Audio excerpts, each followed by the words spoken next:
Halo semuanya, selamat datang di kelas asinkron. Di sini gue bakal ngejelasin ke kalian tentang cara ngebuat dokumentasi kalian itu jadi lebih hidup. Nah, langsung aja. Pertama-tama, gimana sih caranya ngemotret buat dalam ngedokum sesuatu itu? Gak harus berpacu pada patokan yang ada. Jadi, aturan-aturan yang ada di sini itu hanya sekedar anjuran dan gak ada yang benar dan salah di dalam memotret. Sebelum kita mendokumentasikan sesuatu atau lakukan pemotretan, pertama-tama kita harus tahu diri kita terlebih dahulu. Hal ini itu bisa dilakuin dengan cara cari tahu tentang elemen fotografi yang tertarik, yang menarik buat kamu. Terus juga apa hal-hal yang dirasa menarik perhatian mata ketika ingin mendokumentasikan sesuatu, jadi lebih ke selera subjektif diri sendiri ketika ingin mendokumentasikan agar ciri khas kita itu bisa terlihat di dalam karya kita. Terus juga kita harus tahu gimana caranya ngambil gambar yang sesuai dengan ekspektasi kita. Dan itu bisa dilakukan dengan mempelajari teknis-teknis fotografi yang ada. Lanjut ke yang kedua, tahu peralatan foto kamu. Kita harus paham tentang kamera kita sendiri, tahu batasan-batasannya, dan tahu kelebihannya biar foto yang kita hasilkan itu bisa didapat hasil yang maksimal. Yang ketiga, tahu lingkungan. Maksudnya di sini adalah lingkungan dalam pengambilan dokumentasi. Yang pertama-tama kita harus tahu main subjek kita apa atau subjek utama. Dan dari situ bisa kita kreasikan kira-kira foto yang mau kita ambil itu mau pengennya gimana. Habis itu yang kedua tipsnya adalah beri perhatian ke cahayanya atau lighting yang ada di subjek utama kita. Ketika kita ingin mencoba memfoto sesuatu, kita harus lihat arah cahayanya kemana dan apakah itu sesuai dengan keinginan kita. Jika cahayanya itu fokus ke subjek dan backgroundnya itu mendapat cahaya yang kurang, itu akan menghasilkan efek kontras yang bagus agar subjek kita terlihat lebih menonjol. Namun sebaliknya apabila cahayanya itu tidak fokus ke subjek dan malahan lebih banyak ke background dari subjeknya, maka subjek tidak akan terlihat jelas dan akan membuat hasil foto itu tidak fokus ke subjeknya itu sendiri. Lalu dalam mengetahui environment yang ada, kita harus menemukan framing dalam memfoto dan komposisinya. Apakah kita ingin meletakkan subjek di tengah atau menggunakan rule of third atau sebagainya. Dan terakhir kita harus melihat hal-hal kecil yang bisa dijadiin detail tambahan di suatu foto agar fotonya menghasilkan kualitas yang lebih bagus. Nah, buat peralatan yang dibilang tadi itu ada banyak yang dijual di sana dan kita bisa gunain apa yang cocok buat kita. Misalnya jika kita butuh video yang berkualitas bagus dan juga gak kepengen kan hasilnya itu goyang-goyang. Nah, kita bisa gunain gimbal yang ada di bagian kanan ini. Tahu misalnya jika kita butuh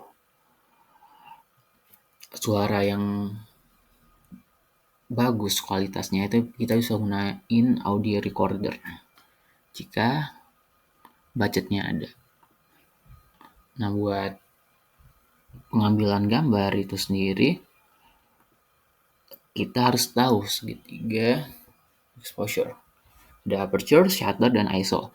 Singkatnya, kalau buat aperture, semakin kecil angkanya itu maka bukanya makin lebar sehingga cahaya yang masuk ke kamera itu makin gede dan menghasilkan cahaya atau foto yang lebih terang dibandingkan aperture yang angkanya gede kayak 16. Buat shutter makin makin gede angka penyebutnya, seperti misalnya seperti 8, penyebutnya 8, maka gambar akan lebih lama diambil sehingga menghasilkan gambar yang lebih blurry atau kabur dibandingkan dengan shutter yang penyebutnya angkanya gede kayak 1/1000. Angkanya di sini itu menunjukkan tangkapan yang diambil dalam waktu detik. Jadi 1/8 itu kita ngambil foto dalam waktu 1/8 detik. Sehingga ketika subjeknya bergerak, maka gerakan tersebut itu akan terekam di foto dan menghasilkan gambar yang blurry tadi. Terakhir buat ISO, semakin tinggi angkanya, maka akan menghasilkan gambar yang lebih terang. ISO ini dibuat itu dengan menggunakan teknologi yang ada di kamera itu sendiri. Jadi kalau misalnya ISO-nya dinaikin,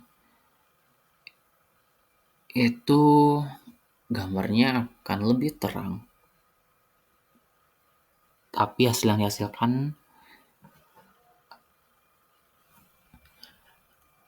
akan akan mempunyai banyak noise. Sehingga jika ingin menghasilkan gambar yang jelas dan butuh cahaya banyak, hal yang bisa kita lakuin itu dengan menambahkan lighting ke subjek yang ada. Jadi semakin kecil angka ISO-nya, maka kualitas gambarnya akan makin bagus pula, tapi cahaya yang diterima yang diproses langsung di kamera itu makin sedikit.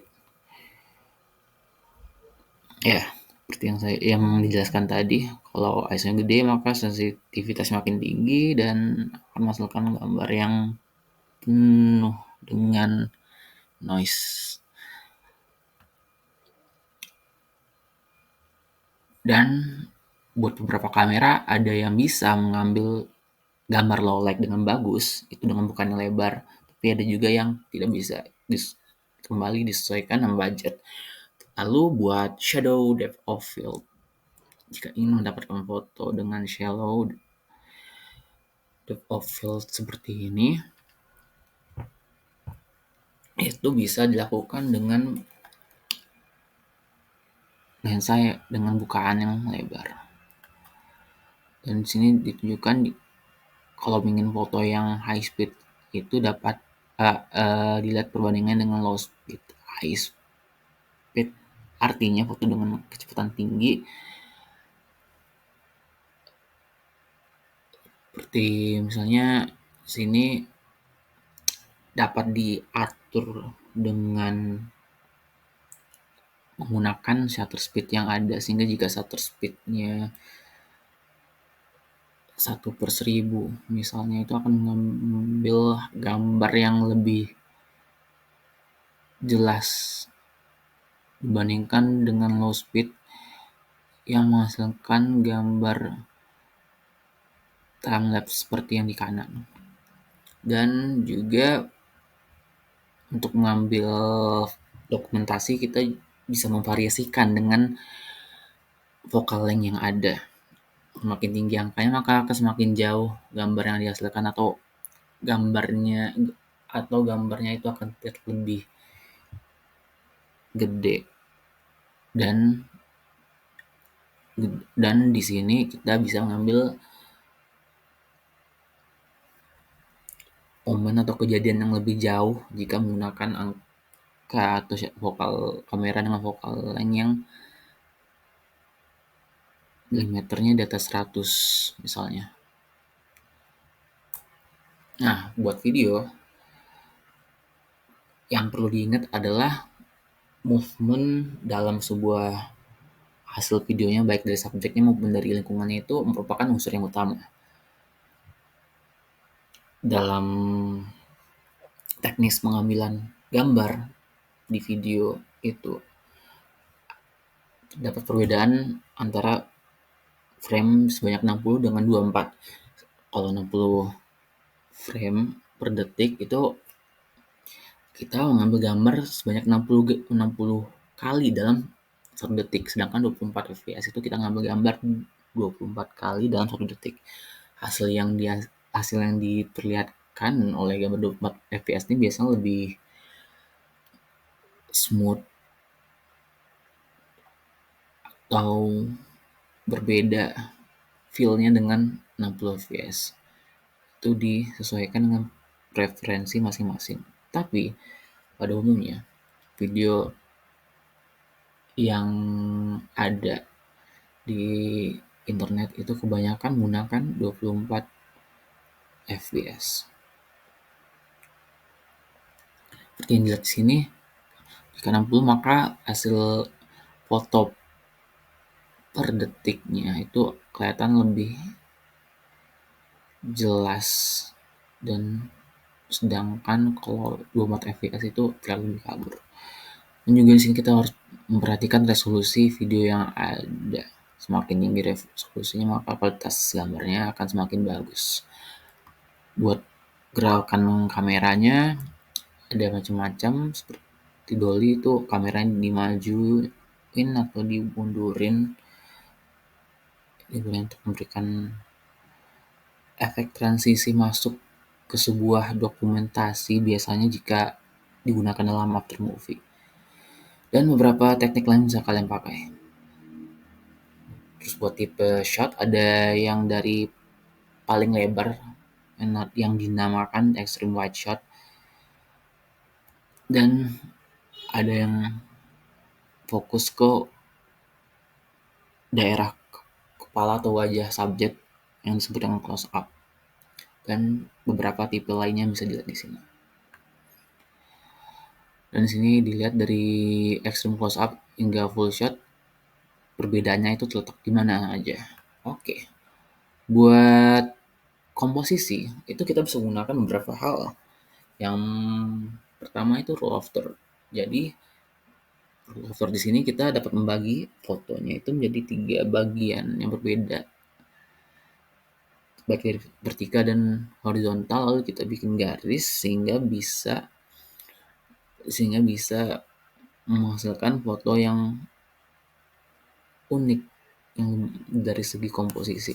Kalau di link lines itu adalah garis yang secara satu diperlihatkan di foto untuk mengarahkan pandangan kita ke subjek utama. Framing ini maksudnya adalah foto yang dihasilkan itu bisa kita buat frame yang ada sehingga hasil foto yang dihasilkan itu dapat menjadi lebih dinamis. Dan juga simetri dan asimetri memperlihatkan bahwa ya hasil yang simetris itu menunjukkan kesan yang lebih kaku dan simetris itu lebih bebas. Oke, langsung aja contohnya pertama dari gambar ini. Di sini kita bisa lihat dengan rule of third, pembagian antara kedua orang ini jadi lebih rapi, dan di sini kita lihat di bagian titik perpotongan yang di atas itu merupakan posisi kepala mereka, dan di sini kita lihat juga gambarnya cukup simetris. Contoh kedua, di sini di acara wisuda, foto ini menggunakan framing dari bendera yang ada dengan mengambil shot di belakang lubang benderanya. Hal ini menghasilkan gambar yang unik dan warna benderanya itu menghasilkan suasana hangat dengan warnanya oranye cerah. Jadi framing di sini sangat mendukung hasil foto yang dihasilkan. Lalu di foto ini terdapat banyak hal yang bisa kita telisik, seperti full of third memperlihatkan subjeknya itu fokus di sepertiga bawah gambar. Lalu kita lihat juga subjeknya ini diarahkan secara tidak langsung melalui gedung yang difoto ini dan menghasilkan leading lines yang mengarah ke subjek yang dapat dilihat di garis warna merah, dan juga lingkaran hijau ini menunjukkan subjek utama yang kita dokumentasikan. Oke, terakhir buat etika dari Doksos, yang pertama itu adalah jangan menghalangi penonton karena kita ingin memberikan karena kita ingin tidak mengganggu kita tidak ingin mengganggu acara yang ada dan juga pengalaman dari penonton atau pengunjung suatu acara. Jadi harus diperhatikan keseluruhan atau lingkungan yang di sekitar kita agar tidak mengganggu siapapun. Yang kedua adalah jangan menutupi kamera orang lain. Jika ada doksoser atau panitia dokumentasi dari acara tersebut yang ingin memfotografi juga, kita harus sadar untuk tidak menutupi tempat mereka dalam mengambil foto. Jadi selain memperhatikan pengunjung, kita juga harus memperhatikan